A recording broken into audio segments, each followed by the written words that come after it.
আসসালামু আলাইকুম প্রিয় শিক্ষার্থীরা, সবাই কেমন আছেন? আপনাদেরকে আবারও স্বাগত জানাচ্ছি আমার স্কুলের পক্ষ থেকে বাংলা এক বিশেষ ক্লাসে। তো আজকে আমি যে বিষয়টি নিয়ে আলোচনা করব সেটা বাংলা ব্যাকরণের খুবই গুরুত্বপূর্ণ একটা বিষয়। এখান থেকে আপনাদের পরীক্ষায় প্রতি বছর প্রশ্ন থাকে।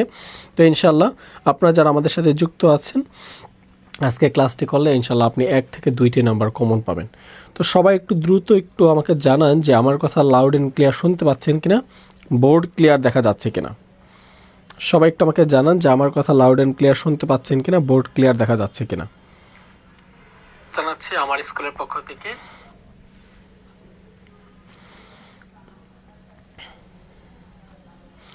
যারা যারা যুক্ত হয়েছেন দ্রুত একটু বন্ধুদেরকে মেনশন করে দেন, ক্লাসটা একটু দ্রুত শেয়ার করে দেন, যেন সকল শিক্ষার্থীদেরকে নিয়ে আমরা একসাথে ক্লাসটি উপভোগ করতে পারি।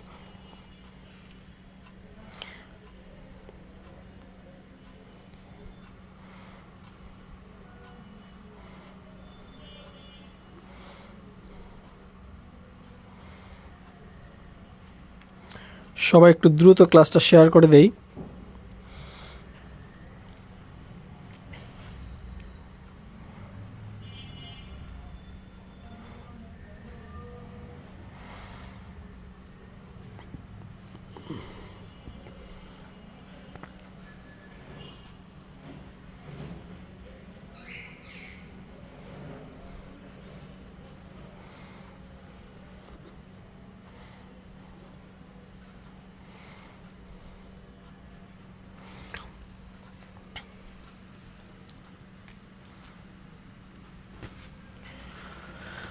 আমাদের সাথে কে কোথা থেকে যুক্ত আছি সবাই কমেন্ট করে জানাই। প্রিয়া লিখেছে আসসালামু আলাইকুম। ওয়ালাইকুম আসসালাম। আর কে কোথা থেকে যুক্ত হয়েছে সবাই একটু ঝটপট কমেন্ট করে জানাও, যেন সকল শিক্ষার্থী বন্ধুদেরকে নিয়ে আমরা ক্লাসটি উপভোগ করতে পারি। সবাই একটু আমাকে কমেন্ট করে জানাও যে কে কোন জায়গা থেকে আমাদের সাথে যুক্ত হয়েছে, কে কোথা থেকে আমাদের সাথে যুক্ত হয়েছে।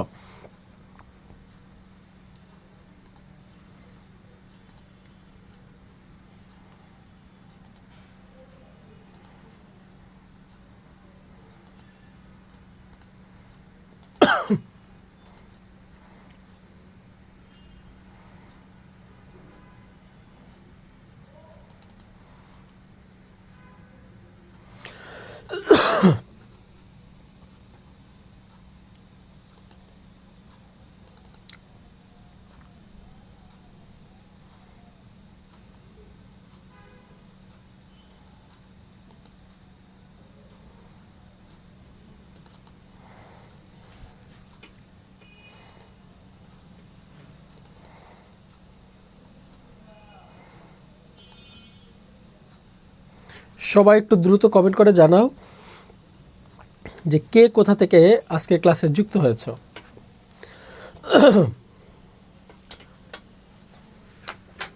ওকে, আমরা আলোচনা করবো আজকে নত্য সত্যবিধান থেকে। তো দেখো, নত্য সত্যবিধান প্রথমে আলোচনা করতে গেলে প্রথমে আসে নত্য সত্যবিধান আসলে কি, একটু খেয়াল করো। নত্য সত্যবিধান ব্যাকরণের কোন তত্ত্বের আলোচ্য বিষয়, এই বিষয়গুলো সবার আগে আমাদের আসে। তো একটু খেয়াল করি কে কোথা থেকে যুক্ত আছো, সবাই একটু কমেন্ট করে জানাও। আমি দেখতে পাচ্ছি রাজবাড়ী থেকে যুক্ত আছো, ময়মনসিংহ থেকে যুক্ত আছো, টাঙ্গাইল থেকে যুক্ত আছো, আমরা দেখতে পাচ্ছি বরিশাল থেকে যুক্ত আছে, সুনামগঞ্জ থেকে যুক্ত আছে। আর কে কোথা থেকে যুক্ত আছো একটু সবাই একটু কমেন্ট করো এবং বন্ধুদেরকে একটু দ্রুত শেয়ার করে দাও, দ্রুত একটু বন্ধুদেরকে শেয়ার করে দাও, দ্রুত একটু বন্ধুদেরকে শেয়ার করে দাও।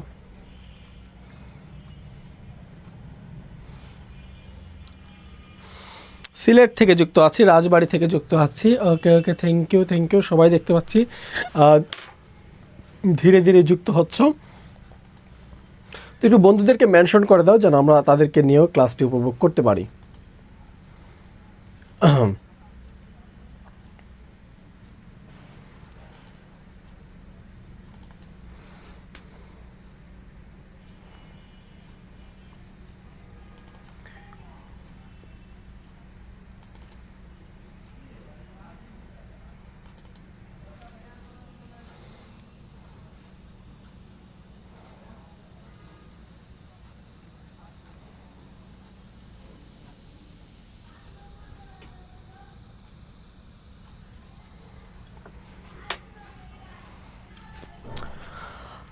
Thank you thank you. আমরা দেখতে পাচ্ছি তন্দ্রা যুক্ত হয়েছে টাঙ্গাইল থেকে। আমরা দেখতে পাচ্ছি সানজিদা লিখেছে আসসালামু আলাইকুম। ওয়ালাইকুম আসসালাম। আর কে কোথা থেকে যুক্ত আছো দ্রুত কমেন্ট করো, আমাদেরকে দ্রুত কমেন্ট করো।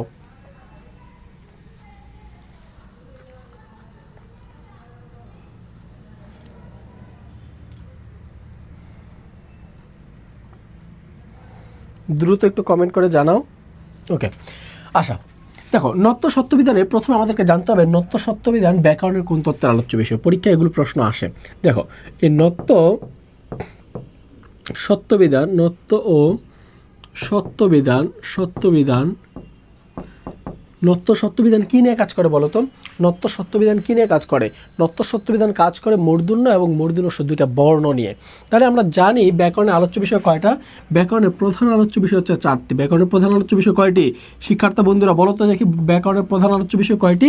4টি। 1 নম্বর হচ্ছে ধ্বনিতত্ত্ব। 1 নম্বরে কি? 1 নম্বর হচ্ছে ধ্বনিতত্ত্ব, 2 নম্বর হচ্ছে শব্দতত্ত্ব, 3 নম্বর হচ্ছে বাক্যতত্ত্ব, এবং 4 নম্বরই ফাইনালি হচ্ছে অর্থতত্ত্ব। 4 নম্বর হচ্ছে অর্থতত্ত্ব। তো খেয়াল করো এই যে ব্যাকরণের 4টা আলোচ্য বিষয়, ব্যাকরণের যে 4টা আলোচ্য বিষয়, এই 4টা আলোচ্য বিষয়ের মধ্যে আমাদের এই নত্য সত্যবিধান টপিক্সটা ব্যাকরণের কোন তত্ত্বের আলোচ্য বিষয়? ব্যাকরণের কোন তত্ত্বের আলোচ্য বিষয়? তাহলে একটু খেয়াল রাখো যে ব্যাকরণের আলোচ্য বিষয়ের মধ্যে নত্য সত্যবিধান, এই নত্য সত্যবিধান কী নিয়ে কাজ করে? বর্ণ নিয়ে কাজ করে। কী নিয়ে কাজ করে? বর্ণ নিয়ে কাজ করে। কারণ আমরা জানি যে তৎসম শব্দের বানানে মূর্ধন্য এবং মূর্ধন্যস্ব লেখার নিয়মকে বা বিধানকে বলা হয় নত্যবিধান বা সত্যবিধান। এখন দেখো তো নত্য সত্যবিধানের ডেফিনেশনে বলে যে তৎসম শব্দের বানানে, কি বলছি আবার একটু খেয়াল করো, তৎসম শব্দের বানানে, তৎসম শব্দের, এটা হচ্ছে নত্যবিধান সত্যবিধানের ডেফিনেশন। তৎসম শব্দের বানানে মূর্ধন্য লেখার নিয়মকে বলা হয় নত্যবিধান। আবার তৎসম শব্দের বানানে মূর্ধন্যস্ব লেখার নিয়মকে বলা হয় সত্যবিধান। মানে নত্যবিধান হচ্ছে তৎসম শব্দের বানানে মূর্ধন্য লেখার নিয়মকে নত্যবিধান বলে, তৎসম শব্দের বানানে মূর্ধন্যস্ব লেখার বিধানকে সত্যবিধান বলে। তার মানে আমাদের মূর্ধন্য এবং মূর্ধন্যস্ব দুইটা বর্ণ লেখার নিয়মকে কি বলে? নত্য সত্যবিধান বলে। আর এখানে আছে কি? এখানে আছে ধ্বনি আছে, ধ্বনিতত্ত্ব। তাহলে ধ্বনিতত্ত্বে কী নিয়ে কাজ করে? ধ্বনিতত্ত্বে কাজ করে ধ্বনি এবং বর্ণ নিয়ে। ধ্বনি ও বর্ণ সম্পর্কিত সকল আলোচনার বিষয় হচ্ছে ধ্বনিতত্ত্বের আলোচ্য বিষয়। ধ্বনি ও বর্ণ সম্পর্কিত সকল আলোচনার বিষয় কি? ধ্বনি ও বর্ণ সম্পর্কিত সকল আলোচনার বিষয় হচ্ছে ধ্বনিতত্ত্বের আলোচ্য বিষয়। তাহলে একটু খেয়াল রাখো বাচ্চারা, ধ্বনি ও বর্ণ সম্পর্কিত সকল আলোচনার বিষয় কি? ধ্বনি ও বর্ণ সম্পর্কিত সকল আলোচনার বিষয় হচ্ছে নত্য ও সত্যবিধান। তাহলে আমাকে বলো তো নত্য সত্যবিধান ব্যাকরণের কোন তত্ত্বের আলোচ্য বিষয়? আমাকে বলো শিক্ষার্থীরা যে নত্য সত্যবিধান তাহলে ব্যাকরণের কোন তত্ত্বের আলোচ্য বিষয়? নত্য সত্যবিধান তাহলে ব্যাকরণের কোন তত্ত্বের আলোচ্য বিষয়?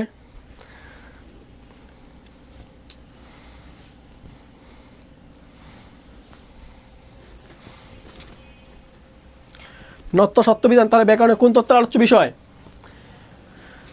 সবাই দেখছি লিখছে আসসালামু আলাইকুম স্যার, আমি পাবনা থেকে আসি, রাজবাড়ি থেকে আসি, থ্যাংক ইউ। ওকে, ঠিক আছে, যারা যারা যুক্ত আছো থ্যাংক ইউ। বন্ধুদেরকে একটু দ্রুত শেয়ার করো, বন্ধুদেরকে একটু মেনশন করো। এটা কিন্তু ব্যাকরণের খুবই গুরুত্বপূর্ণ একটা বিষয়, এখান থেকে কিন্তু পরীক্ষা প্রশ্ন আসে। ইভেন প্রত্যেকটা বাঙালির এই টপিক্সটা সম্পর্কে কী করা উচিত? জানা উচিত, কেননা এখান থেকে প্রতি বছর কিন্তু পরীক্ষা প্রশ্ন থাকে। ওকে, একটু আসো। দেখো এই যে আমি বললাম নত্য সত্যবিধান আমাদের পরীক্ষা কিভাবে প্রশ্ন আসে, যে আসে নিচের কোনটি স্বভাবত মূর্ধন্য নয়, নিচের কোনটি নত্যবিধানের আলোচ্য বিষয় বা নিচের কোনটি নত্যবিধানের নিয়ম অনুসারী হয়েছে, এরকম কিন্তু প্রতি বছর পরীক্ষা প্রশ্ন থাকে। ওকে,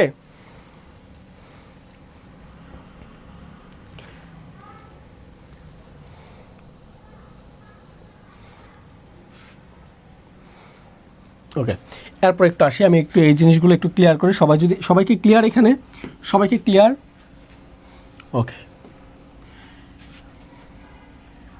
এখন কিছু গুরুত্বপূর্ণ বিষয় লিখবো, সবাই একটু লিখবা।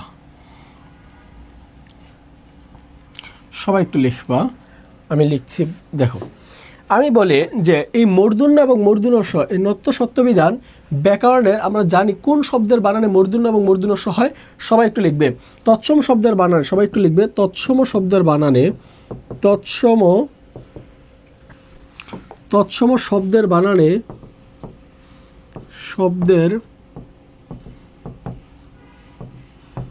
বানানে মূর্ধন্য এবং মূর্ধন্যস্ব বসে। মূর্ধন্য এবং মূর্ধন্যস্ব বসে। তাহলে তৎসম শব্দের বানানে কি বসে? তৎসম শব্দের বানানে মূর্ধন্য এবং মূর্ধন্যস্ব বসে। এরপর লিখবা অতৎসম শব্দের বানানে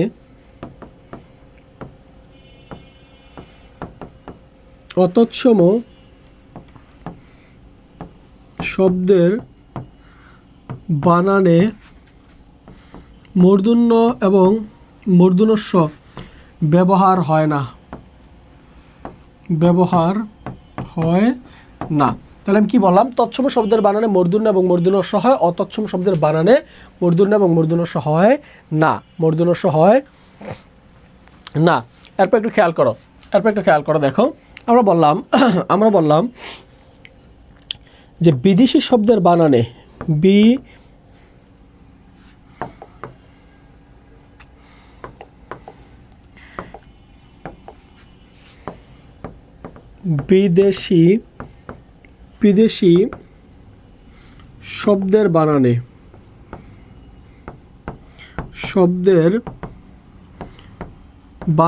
বিদেশি শব্দের বানানে মূর্ধন্য এবং মূর্ধন্যস্ব হয় না।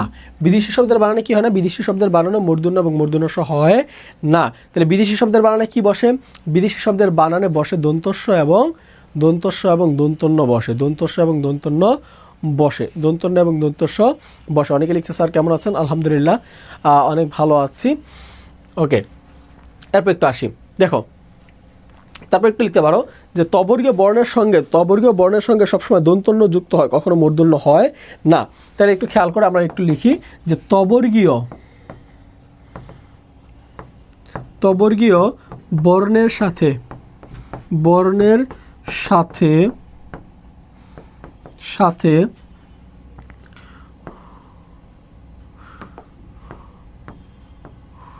যুক্ত মূর্ধন্য হয় না। এখানে দন্তন্য হয়। সবাই কি ক্লিয়ার? একটু দ্রুত দেখো, আমি আবারও বলছি, তৎসম বা সংস্কৃত শব্দের বানানে মূর্ধন্য এবং মূর্ধন্যস্ব বসে, ঠিক আছে? আর অতৎসম শব্দের বানানে মূর্ধন্য এবং মূর্ধন্যস্ব ব্যবহার হয় না। খেয়াল রাখবা, হয় না বলছি। ওকে, এরপরে দেখো বিদেশি শব্দের বানানে মূর্ধন্য এবং মূর্ধন্যস্ব হয় না। বিদেশি শব্দের বানানে কি হয় না? মূর্ধন্য এবং মূর্ধন্যস্ব হয় না। এরপর বলছি তবর্গীয় শব্দের বানানে বা তবর্গীয় বর্ণের সঙ্গে যুক্ত অবস্থায় দন্তন্য হয়, এখানে মূর্ধন্য হয় না। এখানে কি হবে? মূর্ধন্য হয় না, হবে কি? দন্তন্য বসে। কি বসে? দন্তন্য বসে। তাহলে তৎসম শব্দের বানানে মূর্ধন্য এবং মূর্ধন্যস্ব বসে। দেখো পরীক্ষা একবার প্রশ্ন আসছে, বিদেশি শব্দের বানানে ক্ষেত্রে কোন ধ্বনির ব্যবহার প্রয়োজন নেই? পরীক্ষা প্রশ্ন আসছে বিদেশি শব্দের বানানে বানানটা হবে বিদেশি শব্দের বানানে একটু খেয়াল করো, বিদেশি শব্দের বানানের ক্ষেত্রে কোন ধ্বনির ব্যবহার বা প্রয়োজন নেই? এখানে আছে কি? তালবস্য, দন্তস্ব, অন্তস্থ জ এবং মূর্ধন্যস্ব। তাহলে দেখো বিদেশি শব্দের বানানে এখানে রাইট অ্যান্সার কোনটা হবে? সবাই একটু কমেন্ট করো তো, রাইট অ্যান্সার কি হবে? বিদেশি শব্দের বানানে কোনটির ব্যবহার প্রয়োজন নেই বা কোন ধ্বনির ব্যবহারের প্রয়োজন নেই? তাহলে বিদেশি শব্দের বানানে কোন ধ্বনির ব্যবহারের প্রয়োজন নেই? সবাই একটু কমেন্ট করে জানাই। বিদেশি শব্দের বানানে কোন ধ্বনির ব্যবহারের প্রয়োজন নেই? বিদেশি শব্দের বানানে আমরা জানি বিদেশি শব্দের বানানে মূর্ধন্য এবং মূর্ধন্যস্ব এই দুইটি বর্ণ ব্যবহার হয় না।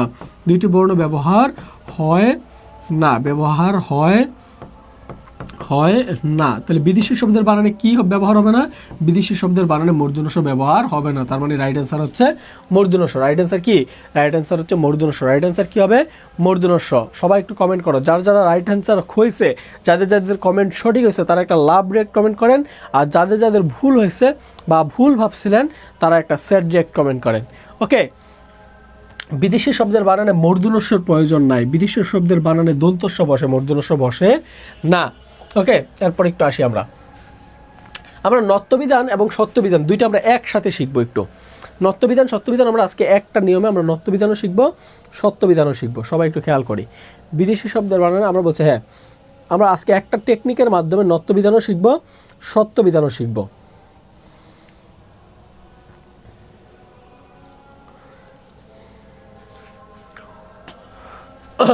একটু খেয়াল করি, প্রথমে আমি এক পাশে একটু লিখি। দেখেন বলছে বিদেশি, বলছে এখানে দেখেন তৎসম শব্দের বানানে টবর্গীয় বর্ণ, যেমন টবর্গীয় বর্ণ ট, ঠ, ড, ড, মূর্ধন্য, এই ধ্বনির আগে, টবর্গীয় ধ্বনির আগে একটু খেয়াল করেন। বিদেশি আমরা এখানে বলছি তৎসম শব্দের বানানে টবর্গীয় বর্ণ ট, ঠ, ড, ড, এই বর্ণগুলোর আগে সবসময় কি বসে? এই সব বর্ণগুলোর আগে সবসময় মূর্ধন্য এবং মূর্ধন্যস্ব বসে। কি বসে? মূর্ধন্য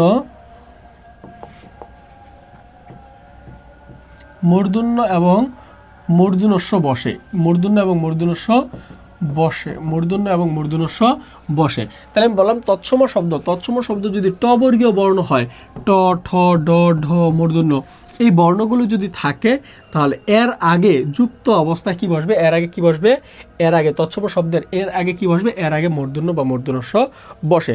তাহলে বললাম তৎসম শব্দের বানানে টবর্গীয় বর্ণের আগে কি বসে? মূর্ধন্য বা মূর্ধন্যস্ব বসে।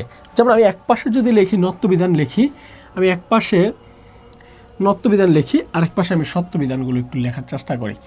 ওকে, দেখেন আমি এই পাশে লিখলাম নত্যবিধান। নত্যবিধান মানে মূর্ধন্য কোথায় কোথায় বসে। এইখানে আমি লিখলাম সত্যবিধান। সত্যবিধান। তাহলে তৎসম শব্দের বানানে আমরা একসাথে দুইটা নিয়ম শিখব।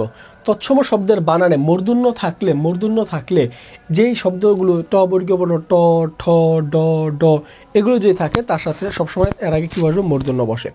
যেমন একটু খেয়াল করি, যেমন আমি লিখলাম ঘন্টা, আমি লিখলাম ঘন্টা। বলেন তো এই বানানটা আমার হয়েছে কিনা? এই যে ঘন্টা লিখলাম ঘন্টা, দেখেন তো বানানটা হয়েছে কিনা? বানানটা কি হয়েছে আমার? ঘন্টা বানানটা কি হয়েছে? সবাই বলেন তো yes or no. Yes or no, হয়েছে কিনা একটু দেখেন তো আমার ঘন্টা বানানটা হয়েছে কিনা? Yes or no? না, আমার ঘন্টা বানানটা হয় না, এটা ভুল হয়েছে। এটা কি হয়েছে? ভুল হয়েছে। দেখেন কোন জায়গাটা ভুল হয়েছে আমি আপনাকে বলে দিই। দেখেন আমরা বলছিলাম যে তৎসম শব্দে ট বর্গীয় বর্ণ যদি থাকে ট, ঠ, ড, ঢ, মূর্ধন্য, যেমন এখানে দেখেন ট আছে, তাহলে ট এর আগে ন হইতে হবে কোন? মূর্ধন্য। কিন্তু দেখেন আমি এখানে ব্যবহার করছি কোন? দন্তন্য। কোন ব্যবহার করছি? দন্তন্য। কোন ব্যবহার করছি? দন্তন্য। তার মানে আমার বানানটা ভুল হয়েছে। কি হয়েছে? ভুল হয়েছে, হয় না আমার বানান। দেখেন এই বানানটা সঠিক বানান কি হবে? সঠিক বানান হবে ঘ নয়টো আকার ঘন্টা। এখন এই বানানটা আমার হয়েছে, প্রপারলি হয়েছে, কারণ এইখানে দেখেন এইখানে আমি পূর্ণ মাত্রা ন ব্যবহার করছি, এর জন্য এই বানানটা ভুল হয়েছে। আক্ষরিক অর্থ আপনার কাছে দেখলে মনে হইতে পারে এই বানানটা সঠিক, কিন্তু না, এই বানানটা ভুল। এই বানানটা ভুল। মেসেজ কমেন্ট ডিলিট করতেছে, কমেন্ট ডিলিট করার কিছু নাই, ভুল হইতেই পারে। ঠিক আছে, আপনারা ভুল করেন বলেই তো এখন শিখবেন, তাই না? ওকে, একটু শিখেন।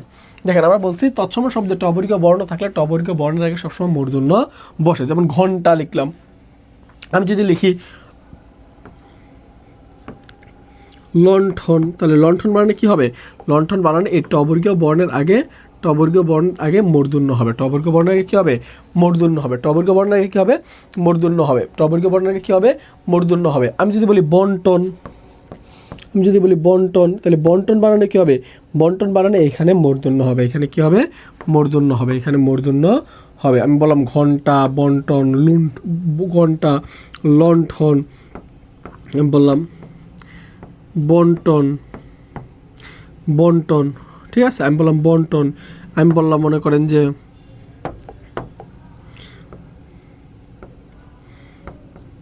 কণ্ঠ, হ্যাঁ, আমি বললাম পণ্ডিত, পণ্ডিত, তাহলে দেখেন এখানে মূর্ধন্য, সবগুলোতে কী হবে, মূর্ধন্য হবে, মূর্ধন্য হবে, ঠিক আছে, মূর্ধন্য হবে। পণ্ডিত, পাণ্ডব, পাণ্ডা, সরি পণ্ডিত, পাণ্ডব, পাণ্ডব বানানে কী হবে, পাণ্ডব বানানে পাণ্ডব, পাণ্ডব বানানে কী হবে, পাণ্ডব বানানে মূর্ধন্য হবে, পাণ্ডব বানানেও মূর্ধন্য হবে। ওকে, তাহলে দেখেন এই বানানগুলো সবগুলো কি, সবগুলো বানানে হচ্ছে টবর্গীয় বর্ণ, সবগুলো কি টবর্গীয় বর্ণ। আর আমরা জানি টবর্গীয় বর্ণের বানানে কি হয়, টবর্গীয় বর্ণের বানানে এর আগে সবসময় মূর্ধন্য বা মূর্ধন্য স বসে। তবে এখানে কিছু ব্যতিক্রম আছে, এখানে কি আছে, কিছু ব্যতিক্রম আছে। ব্যতিক্রমটা কি আমি আপনাকে একটু দেখাই, ব্যতিক্রমটা কি, ব্যতিক্রম আছে, একটু খেয়াল করি, ব্যতিক্রম কিছু আছে, কি কি সেগুলো একটু খেয়াল করি। আমি বললাম কান্ডারি, কি বললাম, খেয়াল করি, কান্ডারি, সবাই একটু লিখবো কান্ডারি, সবাই একটু ব্যতিক্রমে লিখে নেন, লিখেন ব্যতিক্রম, ব্যতিক্রম, ঠিক আছে, ব্যতিক্রম কি, আমি লিখলাম কান্ডারি, কান্ডারি, আমি লিখলাম কান্ডারিরা প্যান্ডেলে, কান্ডারি প্যান্ডেল, আমি লিখলাম লণ্ঠন,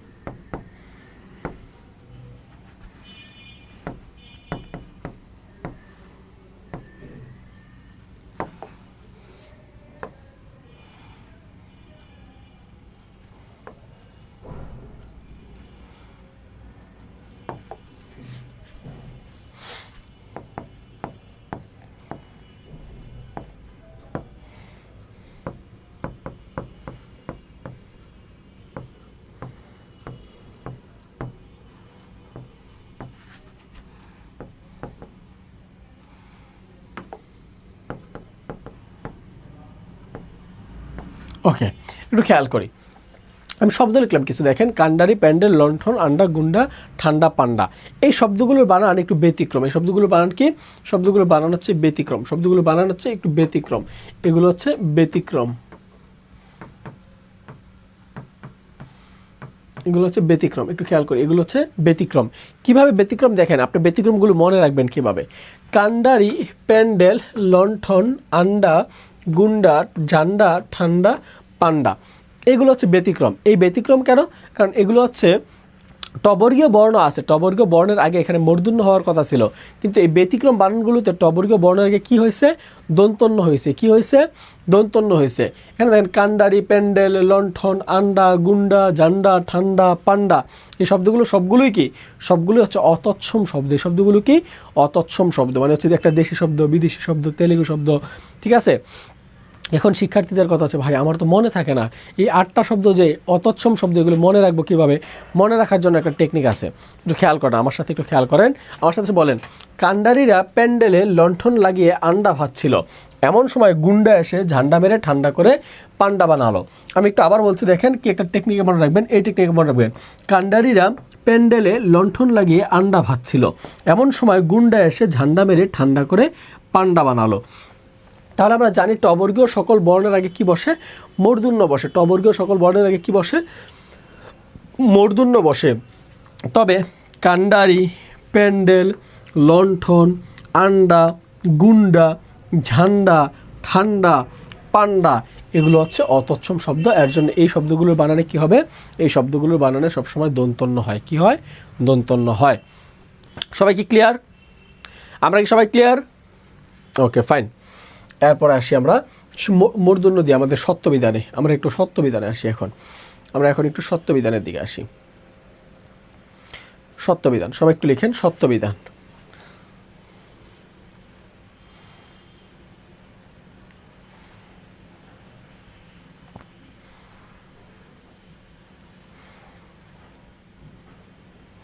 সবাই একটু লিখেন সত্যবিধান।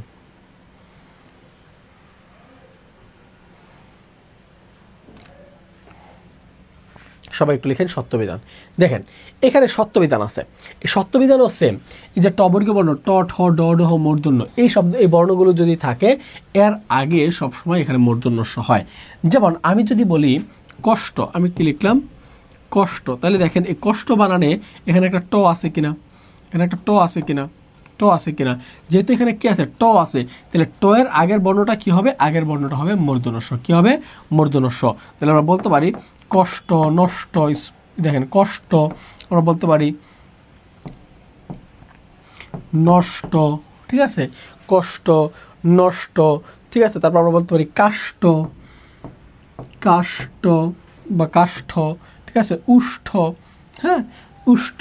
তাহলে এই শব্দগুলো বানানে কি হবে, এই শব্দগুলো বানানে সবসময় মূর্ধন্য স হবে।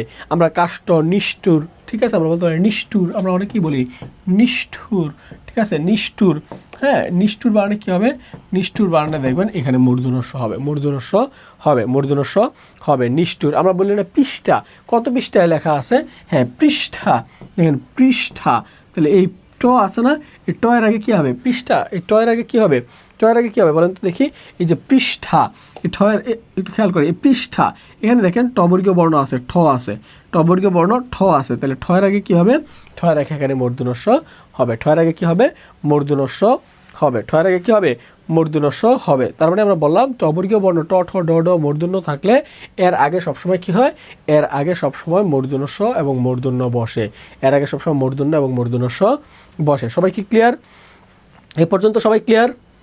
ওকে ফাইন, যদি ক্লিয়ার হয়ে থাকেন তাহলে আমরা পরের পেজে যাই। এখন একটু আসেন, দেখেন এখানে বলছে টবর্গীয় বর্ণ, টবর্গীয় ধ্বনির আগে কোনটি ব্যবহৃত হয়, মানে টবর্গীয় ধ্বনির আগে, টবর্গীয় ধ্বনি, তাহলে টবর্গীয় ধ্বনির আগে কোনটি ব্যবহৃত হয়, হয় হয় একটু খেয়াল করি, টবর্গীয় ধ্বনির আগে কোনটি ব্যবহৃত হয়, সবাই একটু লিখেন তো। আমরা জানি তৎসম শব্দে টবর্গীয় বর্ণ থাকলে, তৎসম শব্দে টবর্গীয় বর্ণ থাকলে এর আগে কি বসে, এর আগে দুইটা বর্ণ বসে, একটা হচ্ছে মূর্ধন্য স আর একটা হচ্ছে মূর্ধন্য। তাহলে আমাকে একটু বলেন তো এখানে রাইট অ্যান্সার কোনটা হবে, এখানে রাইট অ্যান্সার কোনটা হবে, এখানে রাইট অ্যান্সার কী হবে, সবাই বলেন তো রাইট অ্যান্সার কী হবে, রাইট অ্যান্সার কী হবে, রাইট অ্যান্সার কী হবে, রাইট অ্যান্সার হবে মূর্ধন্য, রাইট অ্যান্সার কী হবে মূর্ধন্য, রাইট অ্যান্সার কী হবে মূর্ধন্য, কারণ আমরা জানি টবর্গীয় বর্ণের আগে সবসময় মূর্ধন্য এবং মূর্ধন্য স বসে, মূর্ধন্য এবং মূর্ধন্য স বসে। সবাই ক্লিয়ার?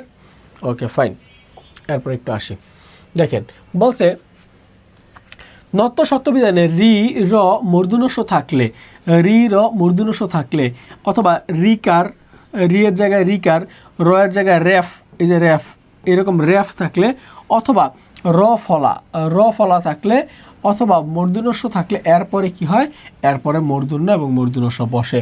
পরে, এখানে কিন্তু বলছে পরে, পূর্বে না, এখানে বলছে পরে। তাহলে দেখেন তৎসম শব্দের বানানে রি র মূর্ধন্য স থাকলে, রি র মূর্ধন্য স থাকলে এরপরে কি বসে, এরপরে মূর্ধন্য অথবা মূর্ধন্য সই বসে, মূর্ধন্য অথবা মূর্ধন্য সই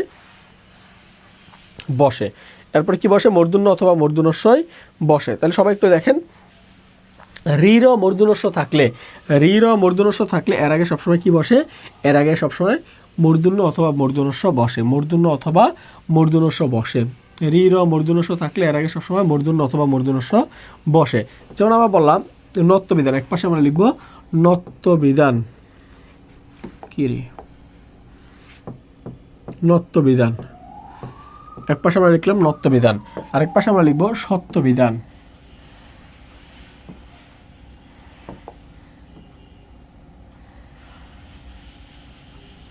আরেক পাশে আমরা লিখব সত্যবিধান, সত্যবিধান। এক পাশে আমরা লিখলাম নত্যবিধান, এক পাশে লিখলাম আমরা সত্যবিধান, নত্যবিধান এক পাশে, এক পাশে সত্যবিধান। এখন একটু খেয়াল করি, বলছে রি র মূর্ধন্য স থাকলে এরপরে কি হয়, এরপরে মূর্ধন্য এবং মূর্ধন্য স হয়। প্রথমে আমি লিখলাম রি, কি লিখলাম রি, রি এর পরে সবসময় কি হবে, রি এর পরে সবসময় আমাদের নিয়ম অনুযায়ী এখানে মূর্ধন্য বা মূর্ধন্য স বসবে। যেমন আমি যদি বলি রি এর পরে, আমি যদি বলি রি এর পরে ঋণ বানান, তখন ঋণ বানান কি দন্তন্য হবে না মূর্ধন্য হবে, অফকোর্স মূর্ধন্য হবে ঋণ। আমি যদি বলি তৃণ, এখন তীরের সাথে তয়ের সাথে কি আছে, রিকার আছে, তাহলে রিকারের পরে এখানে নটা কি হবে, এখানে নটা অফকোর্স মূর্ধন্য হবে তৃণ, ঠিক আছে। এখন আমি যদি বলি মৃণাল, যদি বলি মৃণাল, মৃণাল, তাহলে মৃণাল বানানে কি হবে, মৃণাল বানানে এখানে মূর্ধন্য হবে, মৃণাল বানানে কি হবে? মূর্ধন্য হবে। মৃণাল বানানে কি হবে? মূর্ধন্য হবে। আমি যদি বলি ঘৃণা, আমি তোমাকে ঘৃণা করি, আমরা অনেকে বলি না ঘৃণা, তাহলে এই ঘৃণা বানানে কি হবে? মূর্ধন্য হবে। ঘৃণা বানানে কি হবে? মূর্ধন্য হবে। এখানে একটা ব্যতিক্রম লিখে রাখতে পারেন, ব্যতিক্রম, ব্যতিক্রম লিখেন। ব্যতিক্রম বানানটা কি? ব্যতিক্রম বানানটা হচ্ছে মৃন্ময়। ব্যতিক্রম বানানটা হচ্ছে মৃন্ময়, মৃন্ময়। এখানে দেখেন মৃন্ময় বানানটাতে রিকার আছে, মৃন্ময় বানানটাতে কি আছে? রিকার আছে। তাহলে রিকারের পরে এই বর্ণটা কি হওয়ার কথা ছিল? মূর্ধন্য, কিন্তু হয়েছে কি? দন্তন্য। তার মানে এটা ব্যতিক্রম। তার মানে এটা কি? এটা হচ্ছে ব্যতিক্রম। এটা হচ্ছে ব্যতিক্রম। এটা কি? এটা হচ্ছে ব্যতিক্রম। তাহলে আমরা বলতে পারি রির মূর্ধন্যস্বর পরে, রির মূর্ধন্যস্বর পরে সবসময় কি বসে?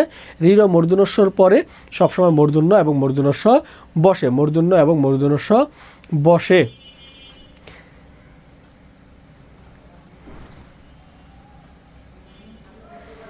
ওকে, এরপর একটু আসি, দেখো সবাই একটু লেখো, দেখো এই যে রির মূর্ধন্যস্ব আছে, রির মূর্ধন্যস্বর পরে সবসময় আমরা কি বলছি? মূর্ধন্য এবং মূর্ধন্যস্ব বসে, মূর্ধন্য এবং মূর্ধন্যস্ব বসে। ওকে, তারপর আমরা একটু দেখি রয়ের পরে, রয়ের পরে কি হয়? রয়ের পরে আমরা কি হয় আমরা একটু দেখি। রয়ের পর, রয়ের পরও সবসময় মূর্ধন্য বসে। কিভাবে? আমরা একটু খেয়াল করি। আমরা লিখলাম জীর্ণ, কি লিখলাম? জীর্ণ। তাহলে জীর্ণ বানানে কি হবে? জীর্ণ বানানে মূর্ধন্য হবে। জীর্ণ বানানে কি হবে? মূর্ধন্য হবে। কেননা এখানে দেখেন রেফ আছে। তাহলে রেফ কি? রেফ হচ্ছে রয়ের সংক্ষিপ্ত রূপ। এই যে রেফ, রেফ হচ্ছে কি? রয়ের সংক্ষিপ্ত রূপ। তাহলে রেফের পরে কি হবে? মূর্ধন্য হবে, মূর্ধন্য হবে। রেফের পরে কি হবে? মূর্ধন্য হবে। জীর্ণ, জীর্ণ। ঠিক আছে, আমি একটু ক্লিয়ার করে লিখি। দেখেন আছে জীর্ণ, জীর্ণ। জীর্ণ মানে কি হবে? এখানে দেখেন জয় দীর্ঘিকার জি, মূর্ধন্য রেফ, জীর্ণ। জীর্ণ মানে কি হবে? মূর্ধন্য হবে। এরপর আমি যদি বলি স্বর্ণ, কি বললাম? স্বর্ণ। তাহলে স্বর্ণ বানানো কি হবে? স্বর্ণ বানানো এখানে মূর্ধন্য এবং রেফ হবে। ঠিক আছে, আমি যদি বলি বর্ণ, আমি যদি বলি বর্ণ, তাহলে বর্ণ বানানো কি হবে? বর্ণ বানানো মূর্ধন্য হবে, মূর্ধন্য এবং রেফ হবে। আমি যদি বলি কারণ, আমি যদি বলি কারণ, তাহলে কারণ বানানো কি হবে? কারণ বানানো মূর্ধন্য হবে, কারণ বানানো কি হবে? মূর্ধন্য হবে। আমি যদি বলি মরণ, তাহলে মরণ মানে কি হবে? মূর্ধন্য হবে। তাহলে আমরা জানি রির মূর্ধন্যস্ব থাকলে, রির মূর্ধন্যস্ব থাকলে সেই বানানগুলোতে কি হয়? রির মূর্ধন্যস্বর পরে সবসময় মূর্ধন্য বসে। রির মূর্ধন্যস্বর পরে সবসময় কি বসে? মূর্ধন্য এবং মূর্ধন্যস্ব বসে, মূর্ধন্য এবং মূর্ধন্যস্ব বসে। সবাই কি ক্লিয়ার? সবাই কি ক্লিয়ার?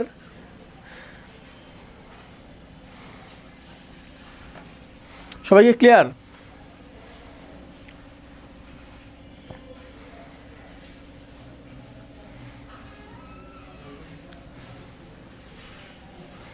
ক্লিয়ার হলে একটু ক্লিয়ার লিখবেন। ওকে, এরপর আমরা একটু লিখি। রি গেল, র গেল, এখন আসি মূর্ধন্যস্বতে। রি র মূর্ধন্যস্ব, এখন আসি আমরা মূর্ধন্যস্বতে। যে মূর্ধন্যস্ব থাকলে এরপরে কি বসে? এরপরে থাকলে মূর্ধন্যই বসে। যেমন আমি যদি বলি কৃষ্ণ, কি বললাম? কৃষ্ণ। দেখেন কৃষ্ণ বানানে এখানে মূর্ধন্যস্ব আছে। মূর্ধন্যস্বর সাথে যে এই যে একটা যুক্ত বর্ণ, এই একটা যুক্ত বর্ণকে আমরা ভাঙলে কি পাই? মূর্ধন্যস্ব প্লাস মূর্ধন্য পাই। তাহলে আমরা বলতে পারি কৃষ্ণ বানানে শয়ের পরে কি আছে? মূর্ধন্য আছে। শয়ের পরে কি আছে? মূর্ধন্য আছে। আমি যদি বলি তৃষ্ণা, তৃষ্ণা বানানে কি হবে? শয়ের পরে কি আছে? মূর্ধন্য আছে। আমি যদি বলি বিষ্ণু, আমি যদি বলি বিষ্ণু, তাহলে বিষ্ণু মানে কি আছে? শয়ের পরে মূর্ধন্য আছে। আমি যদি বলি উষ্ণ, আমি যদি বলি উষ্ণ, তাহলে উষ্ণ মানে কি আছে? শয়ের পরে মূর্ধন্য আছে। শয়ের পরে কি আছে? মূর্ধন্য আছে। সবাই কি ক্লিয়ার?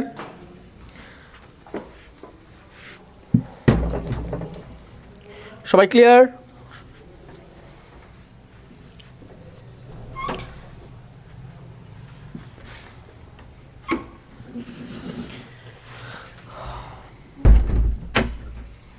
ওকে, এরপর একটু আসি। দেখো এখন বলছে মূর্ধন্যস্ব থাকলে, মূর্ধন্যস্বর পরে সবসময় কি হয়? মূর্ধন্যস্বর পরে সবসময় মূর্ধন্য হয়। মূর্ধন্যস্বর পরে মূর্ধন্যস্ব এবং মূর্ধন্য দুইটাই হয়।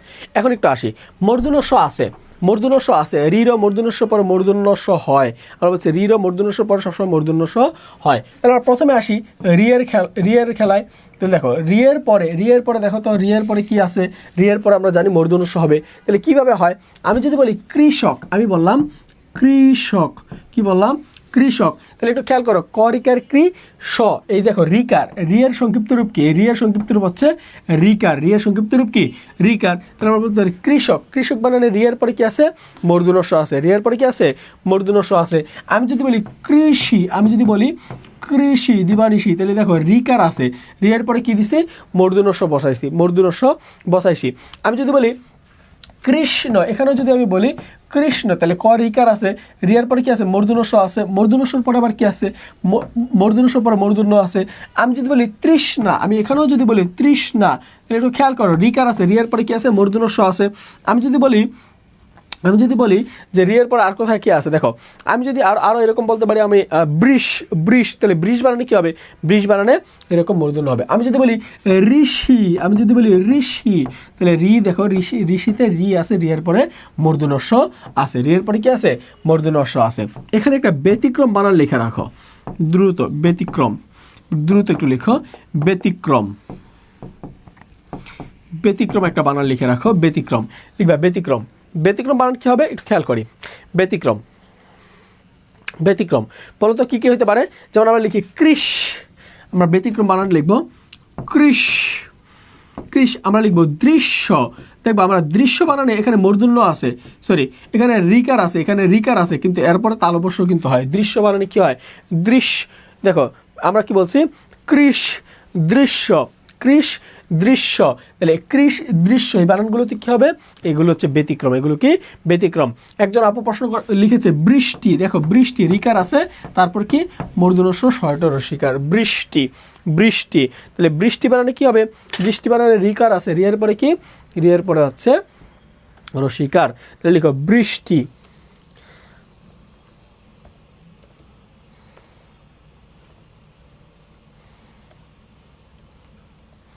তাহলে বৃষ্টি বানানে কি হবে?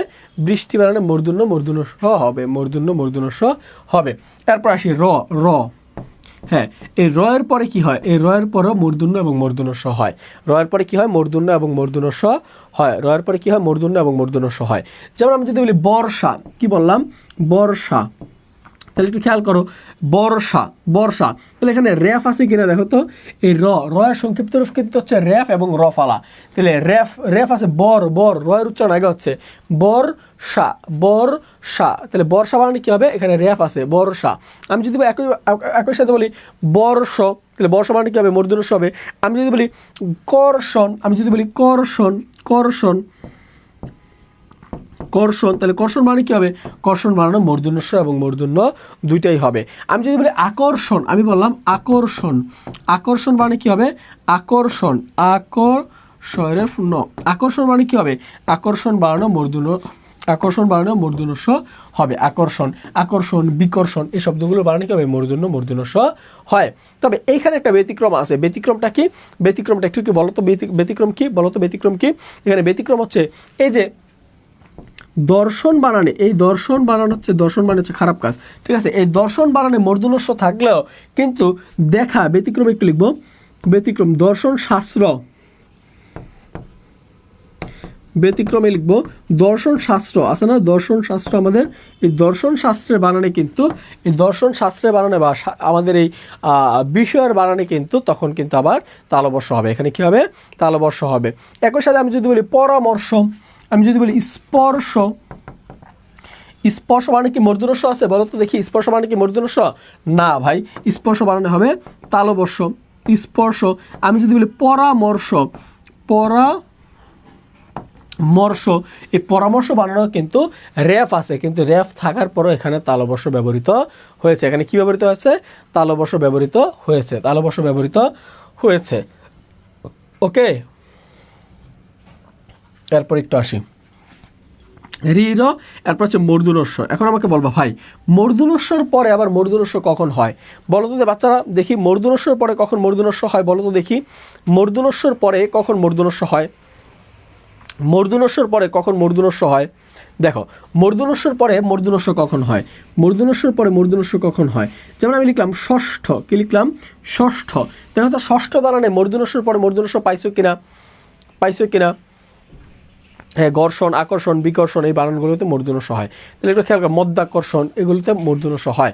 তাহলে একটু খেয়াল করতো এই শয়ের পরে মূর্ধন্য স, মূর্ধন্য সর পরে মূর্ধন্য স হয় কিনা? তাহলে মূর্ধন্য সর পরে এখানে কি হবে? মূর্ধন্য স হবে। মূর্ধন্য সর পরে কি হবে? এখানে মূর্ধন্য স হবে। সবাই কি ক্লিয়ার? সবাইকে ক্লিয়ার? সবাই ক্লিয়ার? Okay fine. ওকে, আমি কি তাহলে এর পরের পেজে যাব? বলো তো দেখি। ওকে, এরপর একটু আসি। দেখো বলছে রি র মূর্ধন্য স, এটার পরে আমরা জানতাম সরাসরি রি র মূর্ধন্য স পরে যদি সরাসরি কোনো বর্ণ থাকে সেটা কি হবে? কোনো সরাসরি বর্ণ থাকলে সেটা হবে রি র মূর্ধন্য স পরে যদি কোনো সরাসরি বর্ণ থাকলে সেটা হবে মূর্ধন্য অথবা মূর্ধন্য স। কিন্তু যদি এরকম হয় যে রি র মূর্ধন্য সর পরে স্বরবর্ণ আছে, দেখো এই স্বরবর্ণ আছে, ব্যঞ্জন স্বরবর্ণে আমরা একটু খেয়াল করি, রি র মূর্ধন্য সর পরে যদি এরকম হয় রি র মূর্ধন্য সর পরে স্বরবর্ণ আছে, এই যে স্বরবর্ণ আছে, অথবা কবর্গীয় বর্ণ ক, খ, গ, গ, উ আছে, অথবা পবর্গীয় বর্ণ প, ফ, ব, ব, ম আছে, এবং অন্তস্থীয় জ, হ, জ, অনুস্বর, হ্যাঁ, জ, জ, অনুস্বর, হ্যাঁ, এগুলো যদি থাকে তাহলে এর পরের বর্ণটা হবে মূর্ধন্য। এর পরের বর্ণ কি হবে? মূর্ধন্য। শিক্ষার্থী বন্ধুরা একটু দেখো তো, শিক্ষার্থী বন্ধুরা সবাই একটু দেখো, আমি বলছি রি র মূর্ধন্য স থাকলে একটু খেয়াল করো, রি র মূর্ধন্য স থাকলে এরপরে ডিরেক্ট ইনস্ট্যান্ট এর পরে যদি কোনো বর্ণ থাকে তাহলে সেই বর্ণটা হবে মূর্ধন্য এবং মূর্ধন্য স। কিন্তু যদি এরকম হয় যে রি র মূর্ধন্য সর পরে স্বরবর্ণ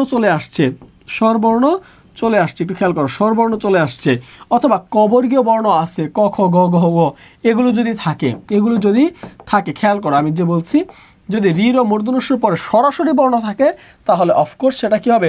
সেটা মূর্ধন্য অথবা মূর্ধন্য স। অথবা যদি কবর্গীয় বর্ণ অন্তস্থীয় জ, দেখো কবর্গীয় বর্ণ থাকে, পবর্গীয় বর্ণ প, ফ, ব, ভ, ম থাকে, অথবা অন্তস্থীয় জ, হ, জ, অনুস্বর এগুলো যদি থাকে তাহলে এর পরের বর্ণটা কি হবে? এর পরের বর্ণটা মূর্ধন্য হবে। এর পরের বর্ণটা কি হবে? এর পরের বর্ণটা মূর্ধন্য হয়। যেমন আমরা বলছি কৃপণ, একটু খেয়াল করো, কৃপণ, এই কৃপণ শব্দটা যদি আমি খেয়াল করি, এখানে কয় রিকার আছে, তাহলে কয় রিকার আছে, এর পরের বর্ণটা কি? এর পরের বর্ণ হচ্ছে প। এর পরের বর্ণ কি? এই যে প। তাহলে প যেহেতু আছে, কি রি র মূর্ধন্য সর পরে প আসছে, তার মানে প বর্গীয় বর্ণ, তার মানে এর পরের বর্ণ কি হবে? এর পরের বর্ণ ডেফিনেটলি মূর্ধন্য হবে। দেখো ভ্রমণ, এই ভ্রমণ বানানে কি আছে? রফালা আছে। তাহলে রফালা কি? রফালা হচ্ছে র এর সংক্ষিপ্ত রূপ। তাহলে র এর পরে দেখো ম আছে, তাহলে মটা কি? প বর্গীয় বর্ণ প, ফ, ব, ভ, ম। তাহলে এর পরের বর্ণ কি হবে? অফকোর্স মূর্ধন্য হবে। তাহলে এরপরে দেখো আছে পরিবহন, তাহলে পরিবহন শব্দটি দেখো এখানে র আছে, তাহলে র এর পরে কি আছে? এখানে ব আছে, তাহলে বটা কি বর্ণ? প বর্গীয় বর্ণ। এরপরে দেখো কি আছে? হ আছে, এই যে দেখো এখানে হওয়া আছে, তাহলে এরপরে বর্ণটা কি হবে? এরপরে বর্ণটা অফকোর্স হবে মূর্ধন্য। এরপরে দেখো আছে শ্রাবণ, তাহলে শ্রাবণ শব্দে দেখো শয়ের সাথে কি আছে? শয়ের সাথে রফলা আছে। আর আমরা জানি রি র মূর্ধন্য সর পর যদি স্বরবর্ণ থাকে, একটু খেয়াল করো এখানে কিন্তু স্বরবর্ণ আছে, এই যে আ, এটা একটা স্বরবর্ণ। এরপরে কি আছে? ব আছে, এই যে ব, দেখো প, ফ, ব, ব আছে, তারপরে বর্ণ অফকোর্স হবে মূর্ধন্য। একইভাবে অগ্রহায়ণ, ত্রিহায়ণ, প্রাণী, এই শব্দগুলোর বানানে সবসময় কি হবে? সবসময় এই শব্দগুলোর বানানে হবে মূর্ধন্য। কি ওকে? এখানে লক্ষণীয় বিষয় একটু লিখে রাখতে পারো, লক্ষণীয় বিষয় হচ্ছে চিত্রাঙ্গন, শিক্ষাঙ্গন, বীরাঙ্গন, বারাঙ্গন, এই শব্দগুলোর বানানে দন্তন্য হবে। কি হবে? দন্তন্য হবে। তবে এই প্রাঙ্গণ বানান আবার নিজের নিয়ম অনুসারে সে প্রাঙ্গণ বানানে কি হবে? প্রাঙ্গণ বানানে মূর্ধন্য হয়। তাহলে দেখো শিক্ষাঙ্গন, চিত্রাঙ্গন, বীরাঙ্গন, বারাঙ্গন, এই শব্দগুলোর বানানে মূর্ধন্য হওয়ার কথা ছিল কিন্তু হয় নাই, কারণ এগুলো ব্যতিক্রম। কিন্তু তবে এই প্রাঙ্গণ বানানে আবার একই রকম দেখতে হলেও এই প্রাঙ্গণ বানানে কিন্তু তার আবার নিয়ম ঠিক রাখছে। প্রাঙ্গণ বানানে কি করছে? নিয়ম ঠিক রাখছে। কারণ আমরা জানি পয়ের নিচে রফালা, তারপর স্বরবর্ণ, তারপর হচ্ছে উও আর হচ্ছে ও হচ্ছে কবর্গীয় বর্ণ, তারপর হচ্ছে আবার স্বরবর্ণ, তারপর হচ্ছে মূর্ধন্য। ঠিক আছে? তাহলে প্রাঙ্গণ বানান নিয়ম অনুসারে ঠিক আছে, কিন্তু চিত্রাঙ্গন, শিক্ষাঙ্গন, বীরাঙ্গন এবং বারাঙ্গন এই বানানগুলোতে যদিও মূর্ধন্য হওয়ার কথা ছিল কিন্তু এখানে হবে দন্তন্য। কি হবে? দন্তন্য। ওকে, এরপর দেখি ব্যতিক্রম, আমরা একটু দেখি, সবাই একটু মনে রাখবা। শ্রীমান, আয়ুষ্মান, রূপবান, চক্ষুষ্মান, জ্যোতিষ্মান, নির্গমন, বহির্গমন, প্রবাহমান, বর্ষিয়ান, গরিয়ান, পুষণ, সর্বণ। এই বানানগুলোতে সবসময়, এই বানানগুলো সবগুলোতেই মূর্ধন্য হওয়ার কথা ছিল, কিন্তু এই বানানগুলোতে সবসময় হবে দন্তন্য। এই সবসময় এই বানানগুলোতে কি হবে? এই বানানগুলোতে হবে দন্তন্য। এখন কথা হচ্ছে, ভাই আমার তো মনে থাকে না, এগুলো কেমনে মনে রাখবো এত শব্দ? আমি মনে রাখার টেকনিক বলে দিচ্ছি, একটু খেয়াল করো। দেখো আমার সাথে বলো, শ্রীমান, আয়ুষ্মান, রূপবান, শ্রীমান, আয়ুষ্মান, রূপবান, চক্ষুষ্মান, জ্যোতিষ্মান, চক্ষুষ্মান, জ্যোতিষ্মান, শ্রীমান, আয়ুষ্মান, রূপবান, শ্রীমান, আয়ুষ্মান, রূপবান, চক্ষুষ্মান, জ্যোতিষ্মান। এরপর বলবা নির্গমন, বহির্গমন, নির্গমন, বহির্গমন, নির্গমন, বহির্গমন, নির্গমন, বহির্গমন, নির্গমন, বহির্গমন। তারপর বলবা প্রবাহমান, বর্ষিয়ান, গরিয়ান, প্রবাহমান, বর্ষিয়ান, গরিয়ান, প্রবাহমান, বর্ষিয়ান, গরিয়ান, প্রবাহমান, বর্ষিয়ান, গরিয়ান। এরপর বলবা পুষণ, সর্বণ, পুষণ, সর্বণ, পুষণ, সর্বণ, পুষণ, সর্বণ, পুষণ, সর্বণ। তাহলে আমি কি কি বললাম? দেখো শ্রীমান, আয়ুষ্মান, রূপবান, জ্যোতিষ্মান। শ্রীমান আমার সাথে একটু দেখো, শ্রীমান, আয়ুষ্মান, রূপবান, চক্ষুষ্মান, জ্যোতিষ্মান, নির্গমন, বহির্গমন, প্রভামান, বর্ষিয়ান, গরিয়ান, পুষণ, সর্বণ। এভাবে যদি তুমি 7-8 বার পড়ো, আশা করি তোমার মুখস্থ হয়ে যাবে। তাহলে এই বানানগুলোতে সবসময় কি হবে? দন্তন্য হবে। কি হবে? দন্তন্য হবে, দন্তন্য হবে। সবাইকে ক্লিয়ার? সবাই একটু দেখো এই নিয়মটা বুঝছো কি না, এই নিয়মটা বুঝছো কি না? এই নিয়মটা থেকে কিন্তু পরীক্ষা প্রশ্ন আসে, পরীক্ষা প্রশ্ন আসে। দ্রুত একটু সবাই একটু আমাকে জানাও তো এই নিয়মটা বুঝছো কিনা, সবাই সবাই ক্লিয়ার কিনা, সবাই ক্লিয়ার কিনা?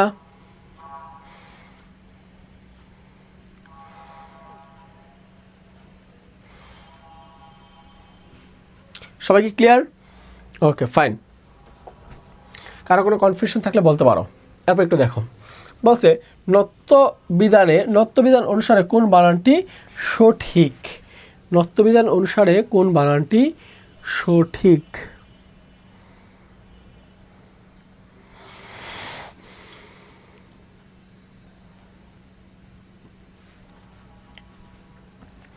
নত্যবিধান অনুসারে কোন বানানটি সঠিক? একটু খেয়াল করো।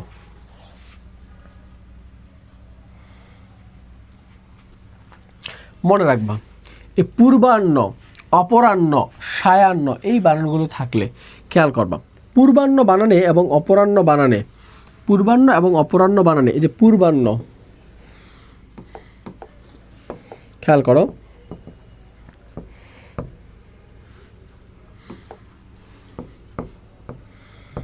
পূর্বাহ্ন বানানে সবসময় মূর্ধন্য হয়। কি হয়? মূর্ধন্য হয়। এই যুক্ত বর্ণটার সাথে আজকে তোমাদেরকে আমি একটু পরিচয় করে দিই। এই হয় নিচে যদি ন থাকে তাহলে হয় ন, ওকে? এরপর একটু খেয়াল করো, হয় উপরে যদি ন থাকে তাহলে এটা কোন নামে একটু বলে দিচ্ছি। দেখো, হয় নিচে যদি ন থাকে তাহলে মনে রাখবা, হয় নিচে ন থাকলে এটা হচ্ছে মূর্ধন্য, আর হয় যদি উপরে ন থাকে সেটা হচ্ছে দন্তন্য। সেটা কোন? দন্তন্য। হয়ের নিচে যদি ন থাকে সেটা কি হবে? হয়ের নিচে থাকলে হবে মূর্ধন্য, আর হয়ের উপরে থাকলে কি হবে? হবে এটা দন্তন্য। কি হবে? দন্তন্য। তাহলে একটু খেয়াল করো, আমরা জানি পূর্বাহ্ন এবং অপরাহ্ন বানানে মূর্ধন্য হয়। পূর্বাহ্ন এবং অপরাহ্ন বানানে সবসময় মনে রাখবা, পূর্বাহ্ন এবং অপরাহ্ন বানানে সবসময় মূর্ধন্য হয়। তাহলে একটু খেয়াল করো তো এখানে কোন বানানটা তাহলে সঠিক? পূর্বাহ্ন এবং অপরাহ্ন বানানে সবসময় মূর্ধন্য হয়। কি হয়? মূর্ধন্য হয়। এখানে বলো তো কোন বানানটা সঠিক? কোন বানানটা সঠিক?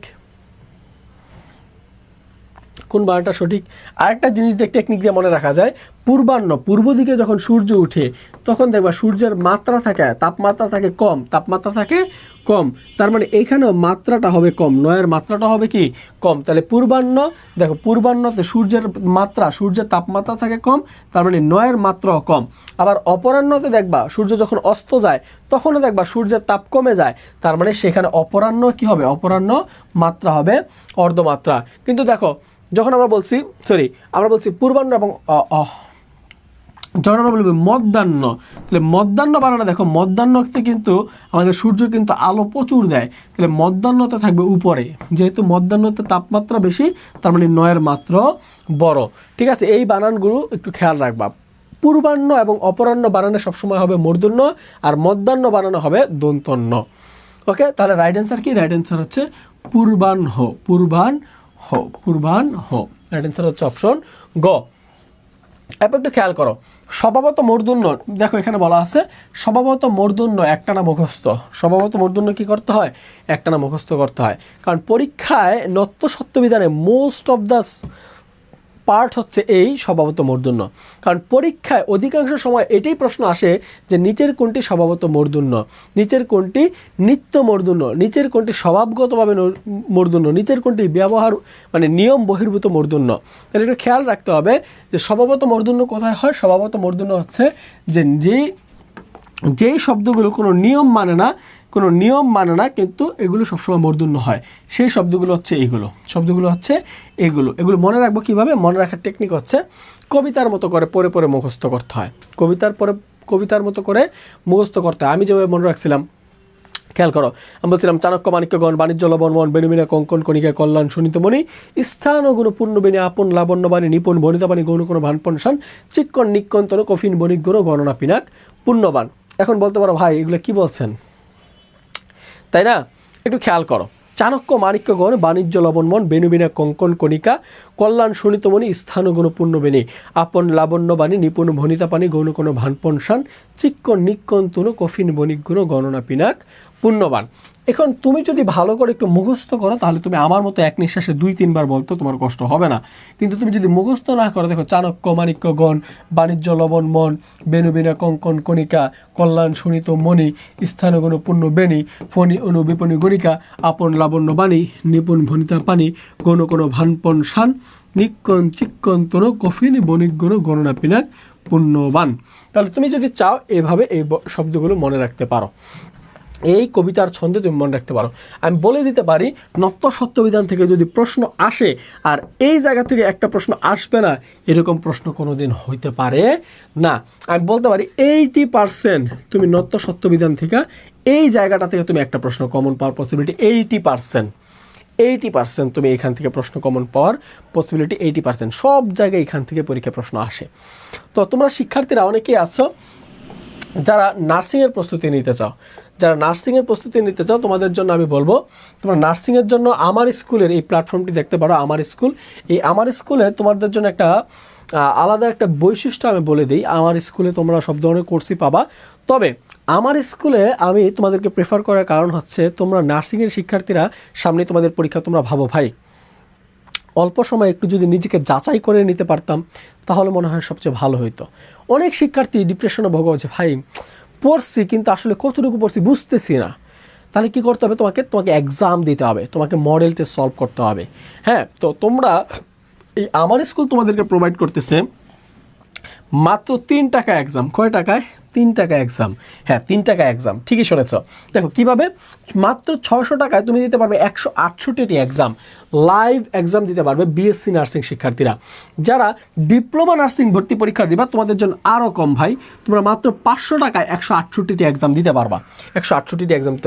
তোমরা যারা মিডিফাইতে পরীক্ষা দিবা তোমরাও কিন্তু মাত্র 500 টাকায় তোমরা 168টি এক্সাম দিতে পারবা। তোমরা যারা ভর্তি হতে চাও www.amarischool.com.bd লিখে তোমরা সার্চ করো। দেখো এই যে আমি কোর্সে এরকম করে আসছি, জাস্ট এখানে কোর্স কিনুন লিখলেই তোমার পেমেন্ট সিস্টেম চলে আসবে।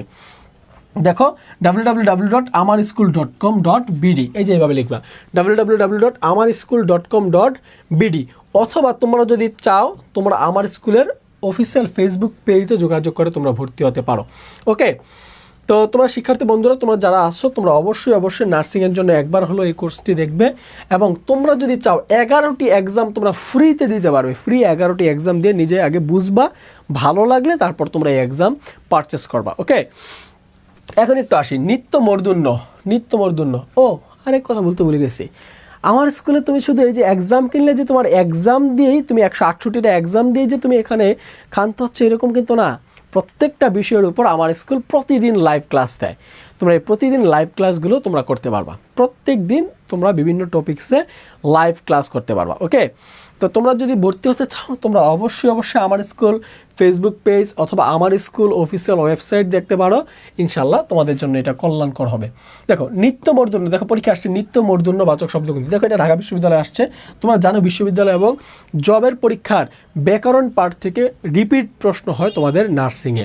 ওকে, দেখো বসে নিত্য মূর্ধন্য বাচক শব্দ কোনটি? নিত্য মূর্ধন্য আমরা জানি নিত্য মূর্ধন্য, স্বভাবত মূর্ধন্য, ঠিক আছে, নিত্য মূর্ধন্য, স্বভাবত মূর্ধন্য, তারপর হচ্ছে নিয়ম বহির্ভূত মূর্ধন্য, এগুলো কোন জায়গা থেকে আসে? এগুলো হচ্ছে এই যে আমরা একটু আগে পড়ছি চাণক্য, মাণিক্যগণ, বাণিজ্য লবণমন, বেনুবিনা, কঙ্কন, কণিকা, এইখান থেকে দেখো আসছে। দেখো এখানে আছে কণিকা, এই যে কঙ্কন, কণিকা। তাহলে দেখো কঙ্কন, আমাদের এখানে শব্দ আসছে কি কঙ্কন, তাহলে রাইট অ্যান্সার কি হবে? রাইট অ্যান্সার হবে কঙ্কন। রাইট অ্যান্সার কি হবে? রাইট অ্যান্সার হবে কঙ্কন। রাইট অ্যান্সার কি হবে? কঙ্কন। তাহলে যদি বলে নিত্য মূর্ধন্যবাচক শব্দ কোনটি? রাইট অ্যান্সার হবে কঙ্কন। রাইট অ্যান্সার কি হবে? কঙ্কন। এরপর দেখো বলছে নিত্য নিচের কোন শব্দটি স্বভাবত মূর্ধন্য? দেখো এটাও কিন্তু ঢাকা ইউনিভার্সিটির প্রশ্ন। নিচের কোন শব্দটি স্বভাবত মূর্ধন্য? দেখো আমরা বলছি চাণক্য, মাণিক্যগণ, বাণিজ্য লবণমন, বেনুবিনা, কঙ্কন, কণিকা, কল্যাণ, সুনীতমণি, স্থানগুণপূর্ণ বিভিন্ন। চাণক্য, মাণিক্যগণ, বাণিজ্য লবণমন। দেখো চাণক্য, মাণিক্যগণ, বাণিজ্য লবণমন। দেখো লবণ আছে কিনা? লবণ আছে কিনা? লবণ আছে কিনা? তার মানে রাইট অ্যান্সার কী হবে? রাইট অ্যান্সার হবে লবণ। রাইট অ্যান্সার কী হবে? রাইট অ্যান্সার হবে লবণ। রাইট অ্যান্সার কী হবে? রাইট অ্যান্সার হবে লবণ। সবাই শিক্ষার্থী বন্ধুরা সবাই একটু কমেন্ট করো তো রাইট অ্যান্সার কী হবে? রাইট অ্যান্সার হবে লবণ।